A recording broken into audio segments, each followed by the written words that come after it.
WAM. Welcome to the Variety Hour on The Voice, FM 107.9 and AM 990. Listen to you move your mouth. I bet you come from way down south. Now don't tell me, let me guess. You from the town that I love best. Talk Memphis, I wish you would. Talk Memphis, you sound so good. Talk Memphis, high on the bluff. I swear I can't get enough. Listening to you talk that stuff. Talk Memphis, oh yeah. Talk Memphis. This is the Memphis Real Estate Hour on KWAM. And now, here's your host, Dean Harris.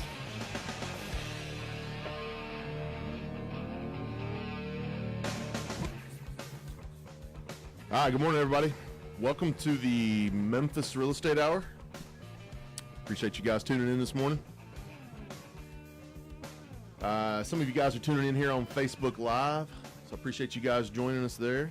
The Memphis Real Estate Hour, you can not only hear it here live on the radio, but you can also go to the show's Facebook page, the Memphis Real Estate Hour, and you can check out all the past shows. Today, after this show, I'll post it on there too, so if you miss any part of this, you can go back. And then it's got, 50, 60, 65 shows, past shows that are on there now. They're all titled. You can watch them at your own on your own time. The Memphis Real Estate Hour concentrates on investing in Memphis real estate, and we will focus on all those related topics. I will discuss local and national investment trends, as well as give you an inside look at what it takes to become an investor here in Memphis, or what it takes to become a better investor or even a bigger investor here in Memphis. I remind you guys every single show that I'm here that I am an investor. So if you have that old home that you need to sell quickly, or if you know someone that has that home they need to sell quickly, shoot me an email, dean@CrestCore.com, and I'll get you a cash offer on that home today. I don't care what shape it's in. I don't care where it's at or where it's located. Anywhere in West Tennessee, North Mississippi, we'll be able to help you out and get you an offer on that today. I'll have the investments of the week today. I've got 3 really good properties here, as I usually do. Let's see here. Got some in unincorporated Shelby County, up on Sledge. That's a good one. Stonewall and Point Pleasant and 38118, my favorite zip code. So, bottom of the hour, I'll make sure that I get to those. And you can also check all of those out too on our brokerage website, www.crestcorerealty.com. Last week on the show, we talked about local banks and how to use them, not use in a negative light, but use them to help build your portfolio. We got a ton of response on that. We usually do, because local banks are the ones that can go to our investors and make a lot of their goals and a lot of their targets, attainable. A lot of times you don't use the big national conglomerates. You use your local banks here in town. So go back to the Facebook page again. That one's on there, the Memphis Real Estate Hour. You can go back in last week's and listen to that show and what we talk about local banks. Today we're talking about Dan and Butler and I. Dan, welcome. Good morning. How are you? Good. How are you? I'm fine. I'm excited about today's show. Let's just dive right into it. It is Becoming Bankable, the 5 C's of credit. We have a ton of investors that will pay cash, but we also have just as many, maybe even a few more, that are borrowing. Yeah. Whether it's one house or one multifamily unit, or if they're doing a package loan or what have you, they're looking to borrow. And at some point, the people with cash are going to run out and need to borrow, or I say need, if they want to keep growing, they're going to have to leverage. That's right. So that's right. So today we're going to get into the 5 C's of credit. Those 5 C's are character, capacity, capital, collateral, and conditions, and we're going to break these down. It's funny. Practice what I preach. I met with a banker yesterday afternoon. Kind of give him an update where we are. Trying to loan a little bit more money and just talk through that process. And I was telling him about the radio show last week and the response we got with local banks. Yeah. And, he's very appreciative. But I told him about the 5 C's this morning. He's like, would you believe that 85% of bankers cannot name the 5 C's? Really? Like this is like the foundation of how you underwrite. Yeah, this is what we're about to share today is the foundation of what we underwrite. Yeah, you didn't create these 5 C's. This is what bankers use. That's what bankers use. We're just going to articulate with stories and how we look at it and how we've, been been able to utilize it for, the last 15, 20 years, in our shocked to relationship hear with local that. banks. Yeah, 85%. He's like, and, even him, he couldn't name the exact words. He named 4 out of 5, and I did too. I was like, well, I better figure out that 5th one before the show today. But Right. And just the fact that I started thinking about that. I was like, on the flip side, if you're an investor or want to be an investor, and you really learn these 5 C's and understand the makeup of these that we're about to go through today, like, you're going to sound and come across to your banker as so, you know what I mean, like, well-versed and knowledgeable and wise, and just you've Come done your across as homework. educated. You were educated. You got to, you should be able to, I always call it create a story. You should be able to create a story of within each one of these 5 C's for yourself, of how you handle character and how you do the capacity and what you're doing about the capital and, all that stuff. So, Well, let's dive into it. First one's character. Yeah, man. To me, it's, a lot of people say, just not even dealing with banks, but a lot of people say your credit score, not even if you're applying for a loan, but your credit score tells a whole lot about you as an individual.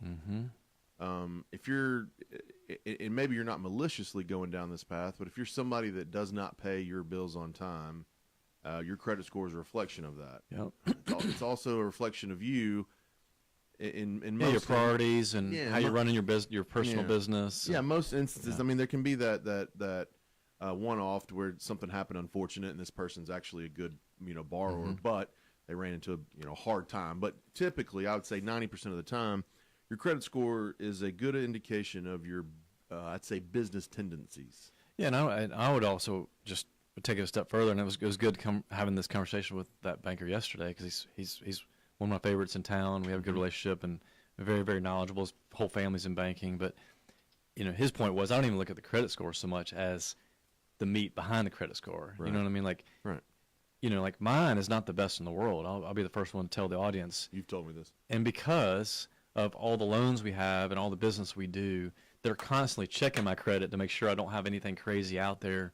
You know what I mean? Like, Yeah. that I'm not doing something crazy on the side, or, buying boats and all this stuff on credit and living this lifestyle of, You're not supposed to. that I'm not supposed to, based on what's going on in my life. And so Yeah. I get dinged. It's going to be hard for me ever to get to 800, credit score. Because it's annual, right?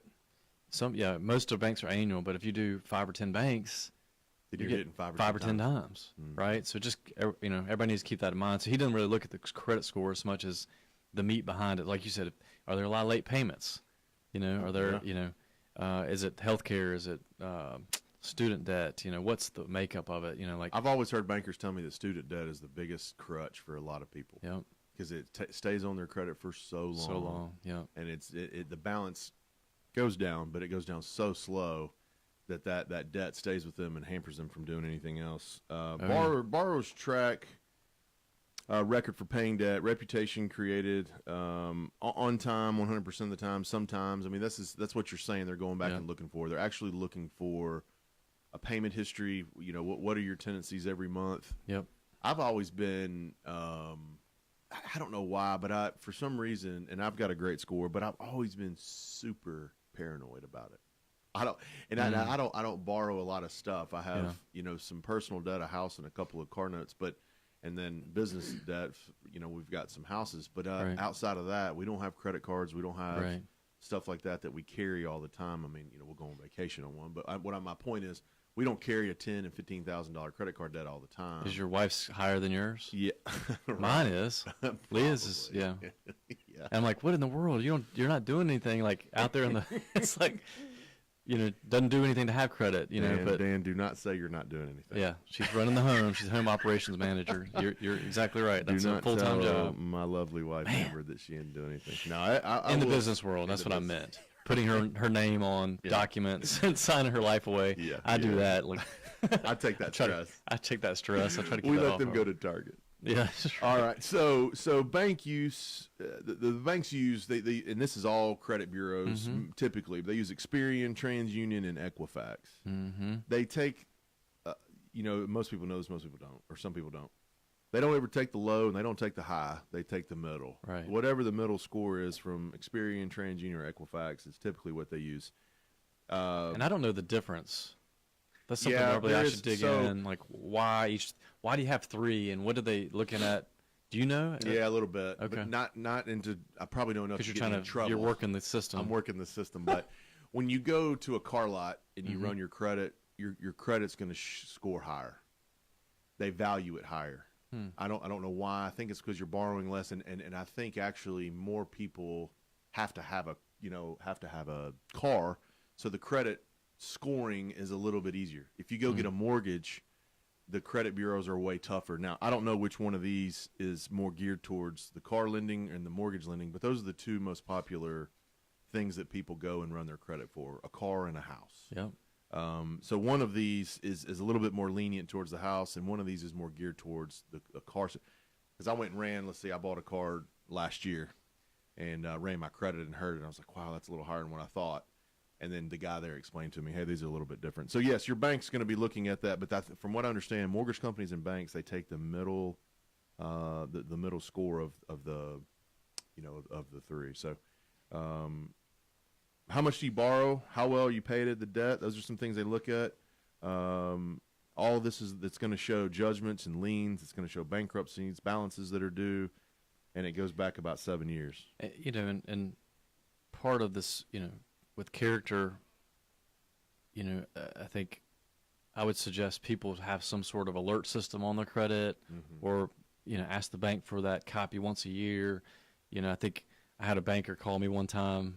And I think you've heard this story before, but he's like, hey, man, your credit score is down like high 600s. What's going on?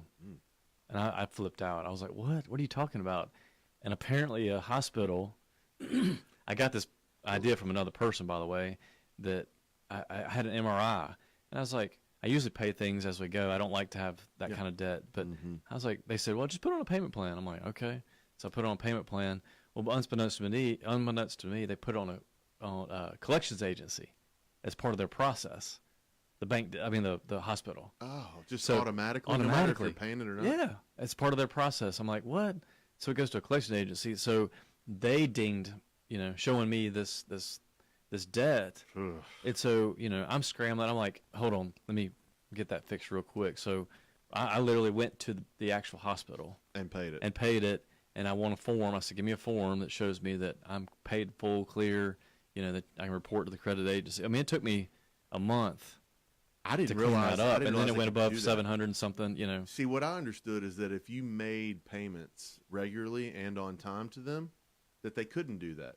A hospital or medical or something like that. If you make a payment, that they can't send it to a collect. So you automatically, no matter no payments whatsoever, they automatically send it to a collection. In this case, they did. I don't know if it was a mix-up or I didn't stick around to find out. I just got it off my credit, But and then another story comes to my mind. One of our peers in the industry, he had built some condos downtown and went in with a guy and I heard more of the story yesterday as I was talking through this. He, and then the recession hit, and one of the other partner just went belly up and just fled town. Yeah. But our buddy, stuck it out with the banks, was very transparent. Hey, look, I chose to get into this. I can't help what he did and what happened to this development, but just tell me how we can work this out. And literally, I think he paid like $7,000 or $8,000 a month for like years to try to recoup to pay that debt off. He could have. The other guy filed bankruptcy and fled town and try to start over somewhere else. But I mean, to me, that summed up character. You know what I mean? He had integrity. What do you think that bank that the banks that he dealt with, when they hear that story or they are involved in that story, do you think they're going to keep lending to him? Oh yeah, absolutely. No, they know they're going to get their money back from him. That a local bank. I mean, I think character is actually the number one piece. Yeah. What kind of business they run and how they act in their how they handle, how they carry themselves, not just in, their debt, but how they run their business and how they treat their employees. And, they're going to watch all that stuff. So our listeners need to understand that, the bankers are like, you're being interviewed. Every time, all day, every day, what you report, how you're reporting it, are you trying to, get one by them, just be open. Yeah. Even if it's a bad, bad experience, situation. tell them about it and how you're going to fix it. How you're going to That fix goes it. a long way with anything, really. Right. As long as they know, but they don't want surprises, Right. Never. Like non-payments. Right. Guys, we're talking about becoming bankable, the 5 C's of credit this morning. I've got Dan Butler with CrestCore Realty here in the studio with me. We're going to take a real quick break. We're going to come back and get to the rest of these C's of credit. Thank you for joining us this morning. You're listening to the Memphis Real Estate Hour on AM 990 Memphis.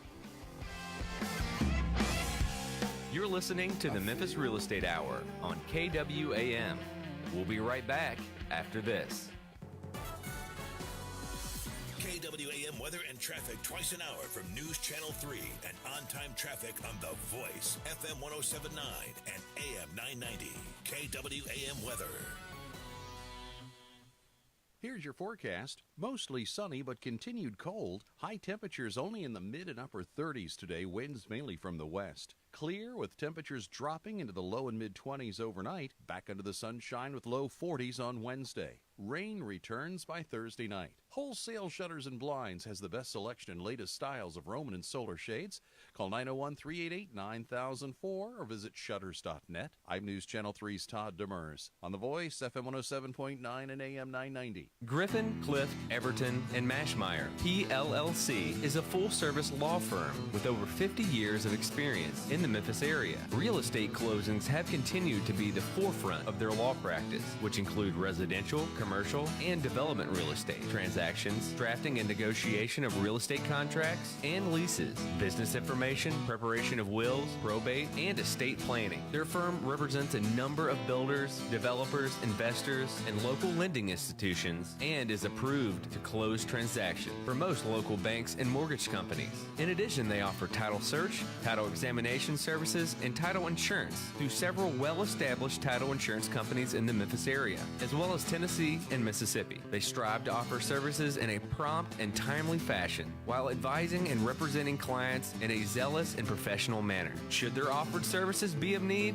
please contact William N. Griffin Jr. or any of their attorneys at 901-752-1133. They can also be found online at www.gcemlaw.com or on Facebook. Is it a good time to buy or refi? Is it a buyer's market or seller's market? Are interest rates going sky high soon? Hi, I'm Ludi Calloway, the mortgage lady at iBank Mortgage. I tell my customers to ask questions, get answers. So join me every Monday morning at 8 and I will tell you what's going on in today's still changing mortgage world. Remember, most people think about mortgages a few times in their lives. I think about them every single day. Tune in Mondays at 8.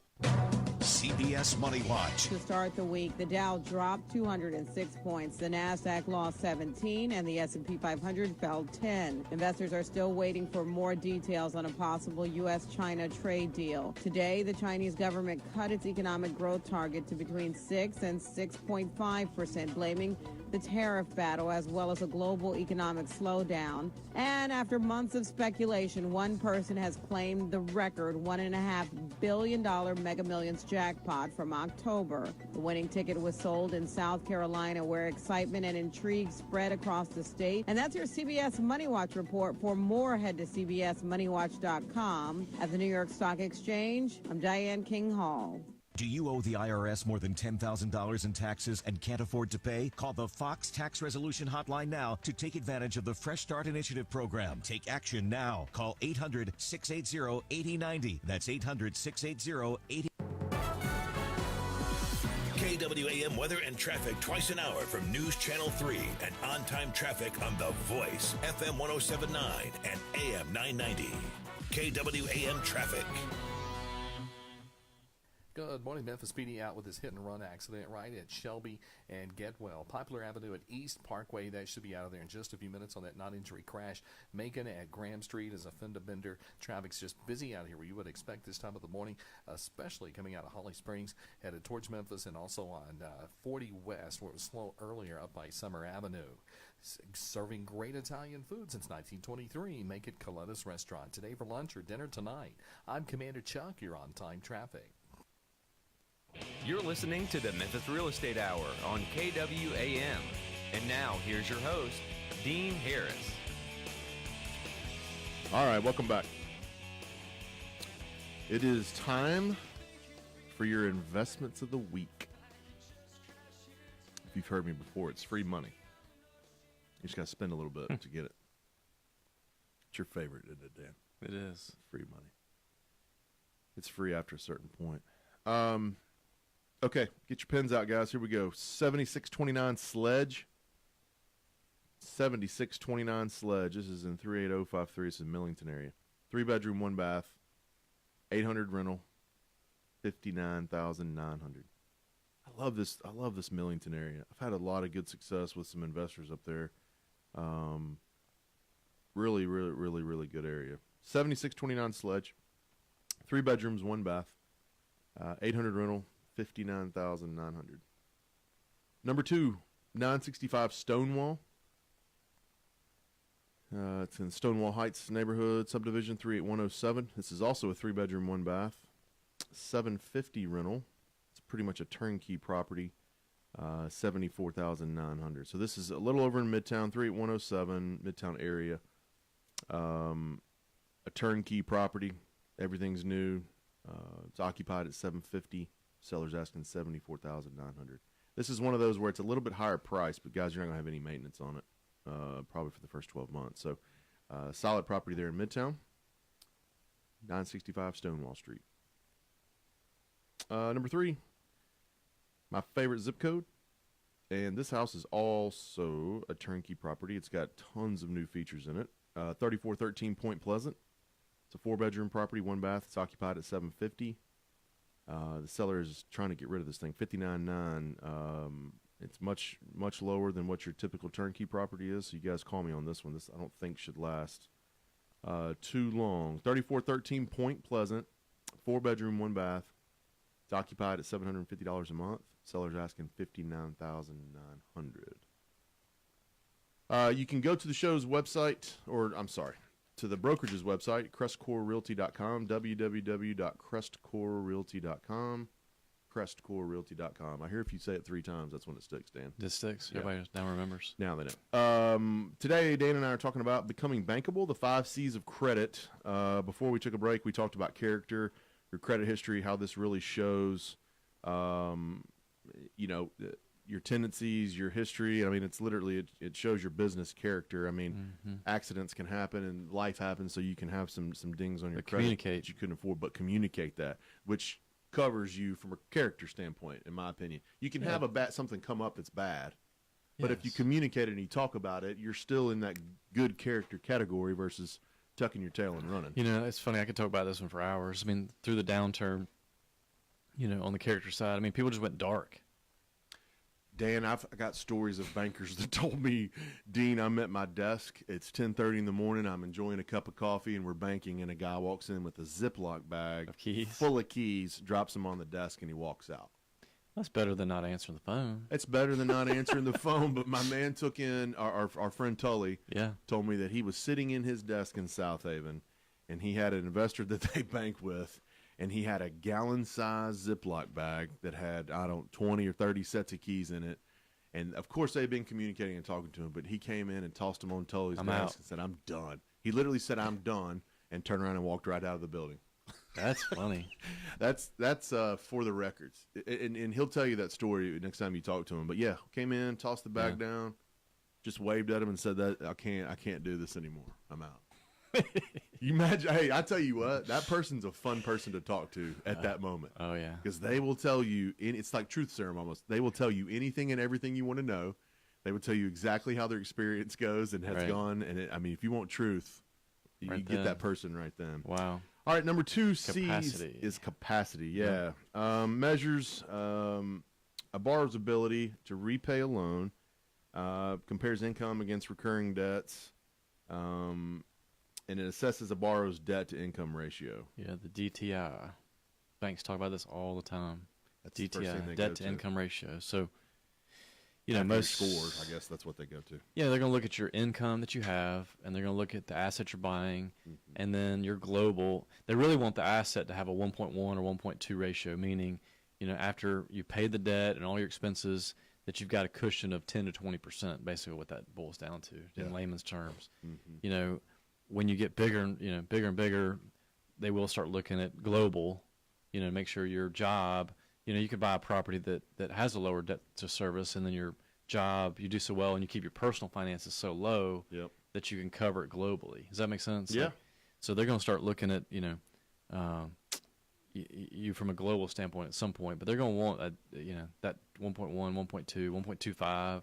Just depends on the bank, and how conservative they are. But so how to achieve this? One of the biggest kickers of this is what people don't think about is to keep your personal expenses low. You guys just heard me tell you that my wife and I have got a mortgage and 2 car notes. We don't keep.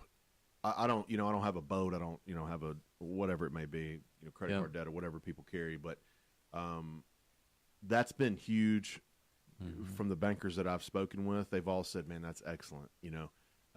Build your business portfolio, and then eventually they can start loaning you on your business, but they still take your personal assets into account, even when they're loaning on your LLC. So keeping your personal expenses low. What's some of those other ones? How to achieve that? Yeah, just,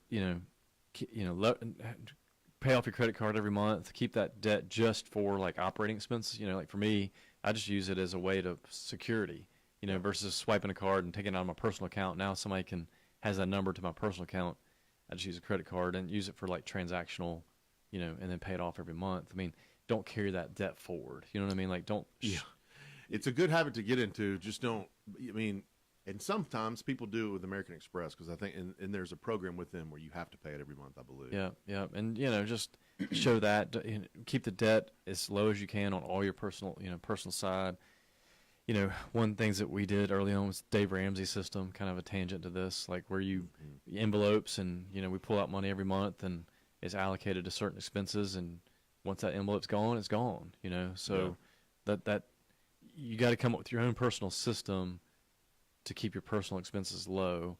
I think, Rich Dad Poor Dad and books like that talk about this, as you're getting your W-2 income up, and you're working this and you're buying real estate, like, just incrementally change your life. Don't try to go from a 2,000 square foot house to a 5,000 square foot house. You know what I mean? Like, just fix your 2,000 square foot house or add on. Because I see it every day. Yeah, you see it all the time. People just keeping up with the Joneses, kind of. The other ones keep liquid assets. Cash, stocks. Your 401k helps on your personal financial statement, but that they're not really going to count that. I don't know if people know that, but that's not really going to go to your capacities side of the equation. It's going to look good because it knows you're saving and doing, but you can't access that money real quick. No. You know what I mean? So without a huge penalty. You need cash. One of my friends that bought, he did really well, bought 10 houses slow and steady, and then he got, aggressive one year, bought 10 in 1 year, and he just collapsed because he had no reserves. Every penny was in buying these houses, and so you got to think about that, like when you're going through this, and that's part of this capacity question. They're going to look at your global and say, does he even have, if you have $500 in your checking account, and nothing in stocks or nothing in CDs or anything like that, like it's going to be hard to get a loan. Very. Like it's going to be tough. So keep all that in mind as you're building, you're going down that track thinking about being an investor or building to the next level. That's part of this whole equation for your and capacity. You can build this. So this is something that you can build and work on. You're not stuck. Your initial capacity outlook can change. It can also go down, right? I mean, I guess naturally, the more you add, it's going to go down. The more you take care of your home, the more you take care of your portfolio, I think it could level off, where they'll keep loaning to you.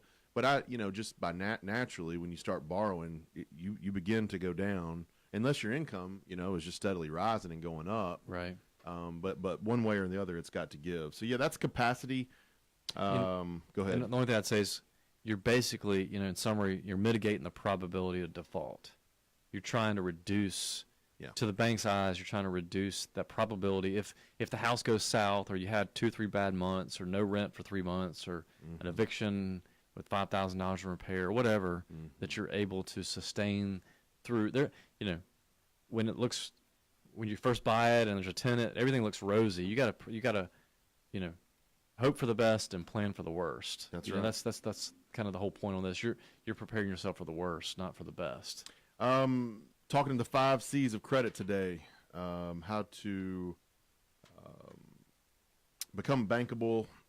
We talked about character. We just discussed capacity. Next C on our list is capital.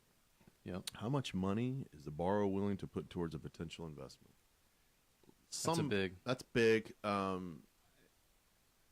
You know, small banks want to be in the game with you, right? I mean, or they want you to be in the game with them. They want some skin, what they call skin in the game. They want you to, because I'll tell you this: I've had partnerships and I've seen partnerships. I haven't been in many partnerships really. I just haven't. They never seem to work out. You don't work well with people? Not particularly, no. No, it's usually my way or the highway. But that's right. No, I've seen partnerships develop, and I just don't. You've got to both be in it. If you have a partnership where the person's coming in and they're putting quote sweat equity and you're the one using all the cash, they do not care as much as you do. It's impossible. Right. It's impossible. As much as they say they do and they act like they do and they want to, they don't care as much as you do. If you've got all the cash in it, you're the one that's not sleeping well at night. Right. Now, they might be stressed to get a job done, but it's a job. Right. Right? If they're not actually have cash in it with you, then they don't feel nearly the pressure that you do. So banks feel the same way. You know, they want you to have that. How much money is a borrower willing to put towards it? They want to know that right away. What are some of the other things that when we talk about capital that you think of? You know, just they're just looking at how between your capacity and now you got your capital. They're just trying to lower that chance of default. And so, part of this whole equation, this gets into really interesting discussion that could lead into a whole nother tangent, is just buying it right. Yeah. So there are ways to not have as much capital in the game, and there's ways to, circumvent the initial 20-25% down, conversations. But if you're a traditional investor working behind a desk, attorney in LA, kind of, guy that just wants to put money to work. My favorite investor. So they're going to want to put 25% down. Yeah. You're not going to work. They don't want to work hard to try to figure out, buy and refinance and all that stuff. I mean, so they're going to look good to a banker, I guess is the point. Yes. The $100,000 house, and it's probably worth 110, and they're going to put 25% down, so it's 75 for 110. So the banker looks at it and says, okay, if he just walks away tomorrow, and that's what my banker friend yesterday is like, we're talking about us loaning money. He's like, if you need to look at that house, and borrow only what day one, he just all of a sudden he closed, and the next day he's like, where'd he go? Where's Waldo? He's gone. He's gone. What do you do with that house? Can you do something with that house without losing money? Yeah. That's how the bank is looking at it. So that's why that capital piece. So, as you're thinking about investing or taking it to the next level, start putting that money to the side that you can use. Now, I would argue, and argue's not the right word probably, but debate, keep that money to the side and then try not to use it. If the bank will allow you, if you buy it right. That's me.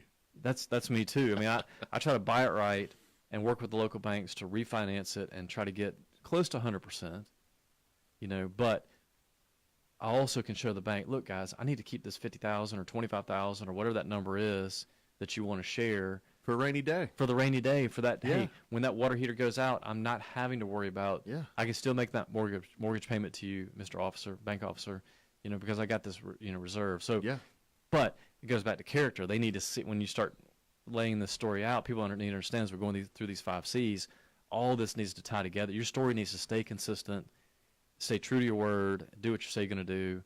So that needs to happen. I've heard a little trick, this little trick that I heard a guy tell me one time that he did when he had a bank that wanted him to put 20% down, and I don't remember the exact numbers, but let's just say it was a $100,000 house. He didn't want to put the money down because the house would appraise. It was appraising for 140 or 50 or whatever it may be. But the bank said, hey, look, we want something, 20% down, 15, we got to do something. So what he offered them, and they did this, it was a local bank, it wasn't Wells Fargo or whatever. He just said, what about I put $15,000 in a checking account in your bank leave it there in your bank. I'll use it for this house when I have things that come up, but you can see that money is there. I'm going to put it in your bank. I'm going to use that bank account as the operating account for this asset. As I grow, maybe I can get that money back out and keep going, but I want to assure you that I'm in this with you. Now, they went for it, and they said, well, because it appraises so high, you are willing to put this money into the account here in our bank. We'll go ahead and loan it to you. So essentially, he had to take 15 or 20 grand out and put it in that bank, but he could go get it whenever. So it was something that just made, this is another reason why I say go with local bankers, go with guys that bank, because they can make decisions like that. Like Wells Fargo's not going to do that for you. Citibank's not going to do that for you. They don't care anything about that. The local bankers can look at that and say, hey, this guy's character is good. I see on all of his history here, he's paying his debts. Right. He's got 5 houses already. Those are clean. He's doing that right. His mortgage, his credit card, whatever he's got, he's paying. He does have a good deal here. I understand where he's coming from. He was willing to put this money in this account, so let's loan him the deal. Yes, I love that you brought that story up because I totally forgot. We did that same thing back in 2014, I think. Yeah. Bought a big package locally, and the bank had us put instead of the money down, we were like, man, we don't like to put money down. We had a second with the owner, which was awesome. Yep. But we had to put a significant amount of money into the bank account. Yep. And we couldn't touch it for 3 years until the loan paid down a significant portion, because we put on a 15-year note, and we just had to wait for that time. Do they have a penalty for you if you took it out? They wouldn't allow it. I mean, it was locked. So it's essentially the same thing. This is a little bit different. This guy just put it in a checking account, and he used it as an operating thing. So, I mean, yes, he could. Do you have a minimum? Do you have to keep the 15 minimum or no? No. You just had to start with They 15. just said, put the 15 in here. We're going to go with you on your word. Yes, you can come in tomorrow through the teller and come grab it all right back out. But they're watching your character. But they're watching your character then. So that's kind of what he leaned on when he said that, one of the reasons why they did that, the C's that we're going over. Yeah. Credit, his capacity was there that he could take this on. His character was good that he talked about. So when it came to capital, they not bent their rules, but they were a little bit more lenient on him on exactly how that money came as a down payment to him. Yeah, and I think, again, the banks are just thinking about the worst. Like, are they going? What That's if we all get they were sick? thinking about. That's all they were worried about was, is he going to walk out tomorrow? That's right. Well, if he does, we got a home that appraised higher. We got some money in the account right here. Right. They can lock that account. They can lock that account up if you can't hear him. That's exactly right. I'm sure they put those in the loan The docs. loan docs. We'll lock this thing up. Guys, we're talking about the 5 C's of credit and becoming bankable today. We're going to take one more quick break. I've got Dan Butler here in the studio talking about these 5 C's of credit today. You guys stay tuned. You're listening to the Memphis Real Estate Hour on 107.9 The Voice. You're listening to the Memphis Real Estate Hour on KWAM. We'll be right back after this. KWAM weather and traffic twice an hour from News Channel 3 and on-time traffic on The Voice, FM 107.9 and AM 990. KWAM weather. Here's your forecast. Mostly sunny but continued cold. High temperatures only in the mid and upper 30s today. Winds mainly from the west. Clear with temperatures dropping into the low and mid 20s overnight. Back under the sunshine with low 40s on Wednesday. Rain returns by Thursday night. Wholesale Shutters and Blinds has the best selection and latest styles of Roman and solar shades.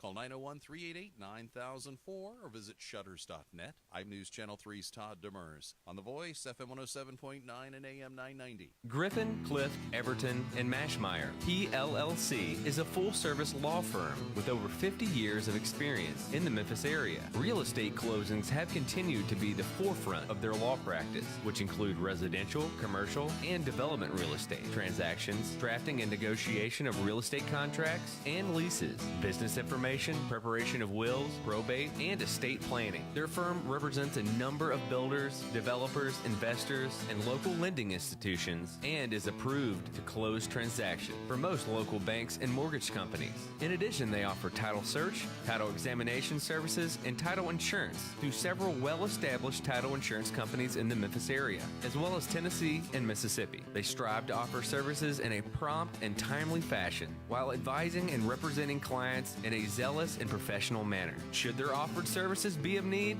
please contact William N. Griffin Jr. or any of their attorneys at 901-752-1133. They can also be found online at www.gcemlaw.com or on Facebook. Is it a good time to buy or refi? Is it a buyer's market or a seller's market? Are interest rates going sky high soon? Hi, I'm Ludi Calloway, the mortgage lady at iBank Mortgage. I tell my customers to ask questions, get answers. So join me every Monday morning at 8 and I will tell you what's going on in today's still changing mortgage world. Remember, most people think about mortgages a few times in their lives. I think about them every single day. Tune in Mondays at 8. KWAM weather and traffic twice an hour from News Channel 3 and on-time traffic on The Voice, FM 1079 and AM 990. KWAM traffic. Well, good morning. Memphis PD just rolled up on the scene of this non-injury crash here at Cottonwood at Perkins. Still quite a bit of traffic out here making your way inbound to town on Bill Morris Parkway up to 240 just busy in certain sections. As you arrive into Midtown, that's starting to get a little bit busy there through 240. Traffic's looking good actually on I-40 across the River Bridge out of West Memphis. Hey, Mayfest 2019 at Ober-Gatlinburg will be here before you know it, May 17th through May 25th. For more information, log on to obergatlinburg.com. I'm Commander Chuck. You're on time traffic. You're listening to the Memphis Real Estate Hour on KWAM. And now, here's your host, Dean Harris. All right, welcome back. Hey, what song is this? Huh? Yeah, it's good. It's good. You always do a good job with it. All right, welcome back to the Memphis Real Estate Hour. We're talking about the 5 C's of credit, becoming bankable. We have talked about character, which, really is your credit history, your borrower's track record really is what that is, along with, the actual definition of character, how you handle these guys' banks and notes when things don't go well or when things do go well. It's a good indication of really what kind of business person, borrower you are. Capacity, we talked about, measures borrower's ability to repay a loan, so figuring out how strong of a borrower you are, what capacity you have to take it on. And then we talked about capital, how much money a borrower is willing to put towards a potential investment. And you can get a little creative with that, as we mentioned, in the last segment there. You can get a little creative with your capital and how you can show capital. It's not necessarily just bringing in, hard cash to a deal, but, we use the example of putting the money into the account at the bank that's loaning to you versus putting it actually down on the property. So there's some different ways that you can get creative with capital. But the last one we're going to talk about is collateral. I actually have 2 more. Oh, Conditions. Yeah. Oh, that's right. I'm sorry. Collateral and conditions. Yeah. Let me not looking at my notes correctly. That's all right. I missed that too. Collateral and conditions. So let's talk about collateral. What is it used to, what you're using to secure the loan. If you go get your traditional mortgage in your home, the collateral is the home itself. Mm-hmm. But when you go out on a secondary borrowing, not spree, I don't want to use that word, but borrowing mission or whatever, you've got to have some kind of collateral. Typically, it's the house, of course, that you're borrowing on, and then what you're going to put up. If it's an unsecured loan, a secured loan, the better the deal, the more willing the bank is to loan on it.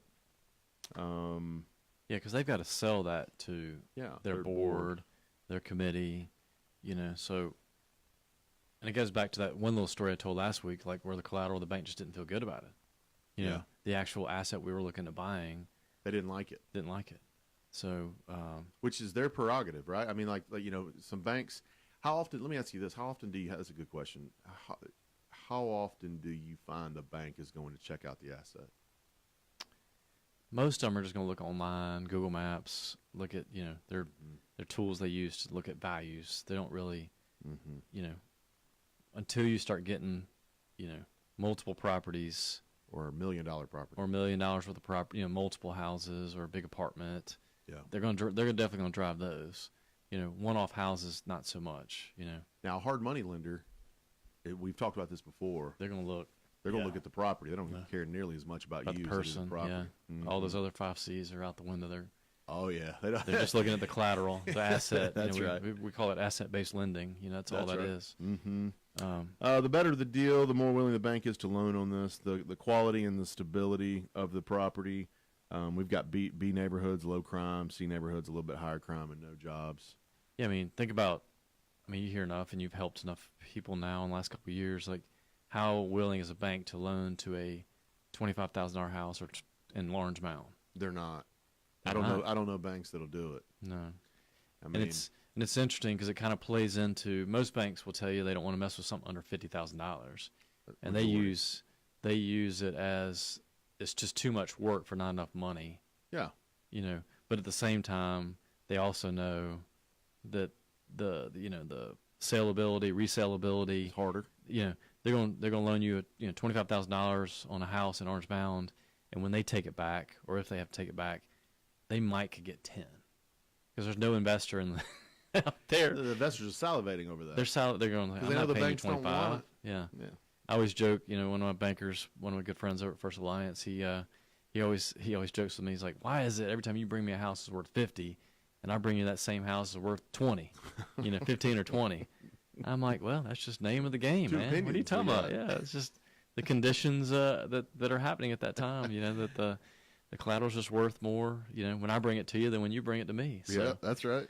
so yeah, I think I think when a bank sees you, because it ties into the character, the debt, that's the the collateral, the was it the conditions, I believe, the capacity. If they come to you with a house that you're trying to buy, that you're wanting a loan on it for $80,000, and it's worth 70 or 80, or used to do that. Huh? They used to do that. They used to do it. Mm-hmm. Or they'd buy it for. When people ask me like, what was the difference back? How did I make it through the downturn? The biggest thing that I saw was just that we only wanted to loan what we owed for the property. Yep. And so banks are real leery of people that are going in there and they try to buy a $40,000 house, put 10 in at 50, get it appraised for 90, and try to get 80% of 90, 72,000. They want a check for $20,000. Man, that was a big game. That was a huge. That was a big game in what, 15 and 16? No, back earlier than that? Earlier, yeah. Like I'm talking about late 2000s. So 2008, 9, 10. Yeah, before the crash. That's 6, 7, 8 before crash then. Yes. Crash was 8, 9, 10. Yeah. So what happened was people would take that 15, 10, 20, and that was their living money.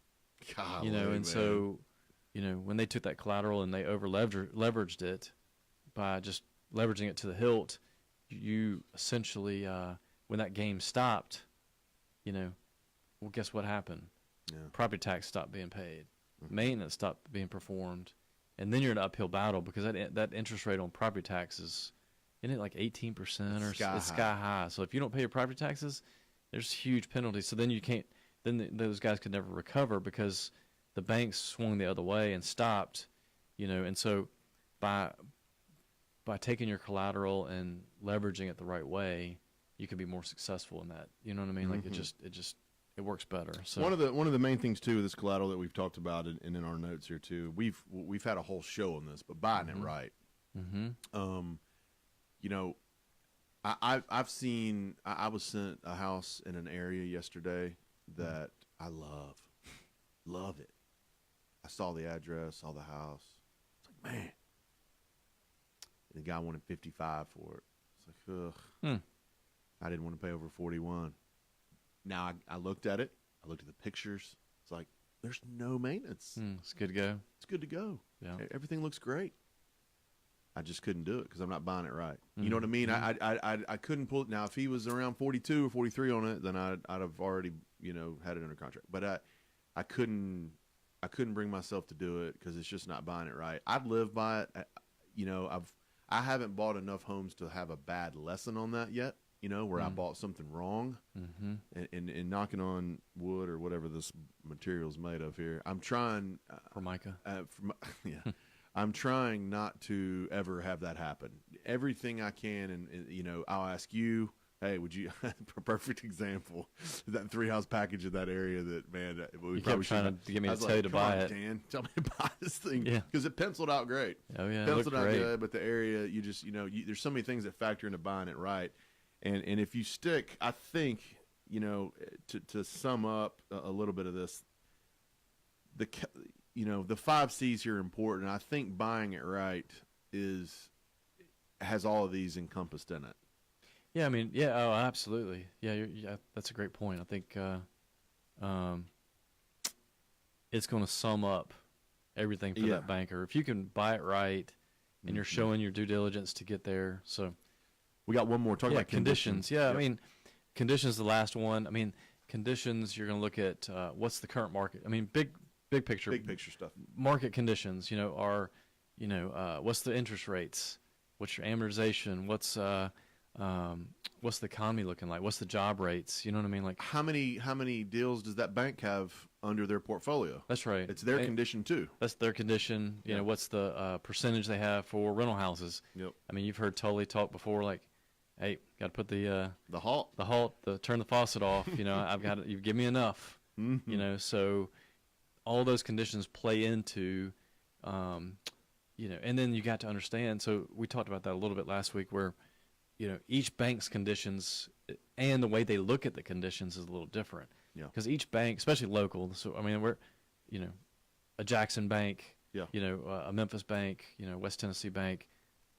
Each bank has a board that's made up of certain individuals with a history from new construction to manufacturing to accounting, rentals to accounting, and that accountant may have been specialized in a certain type of real estate. So that board is going to have a flavor of what they like and what they don't. Yep. It's not a right or wrong answer. That's what people don't understand. They get frustrated sometimes. If they get denied from a bank, that bank might have way more single-family homes than they want to carry, and it has nothing to do with you whatsoever. No, it's you're bankable. We talked about last, with these other C's, but we're just not the interested. conditions that the market, they see it. They have economists. They deal with economists. Like, so you got to understand that when you talk to your local bank, you don't want to go into, you don't try to put a square peg in a round hole. Yeah.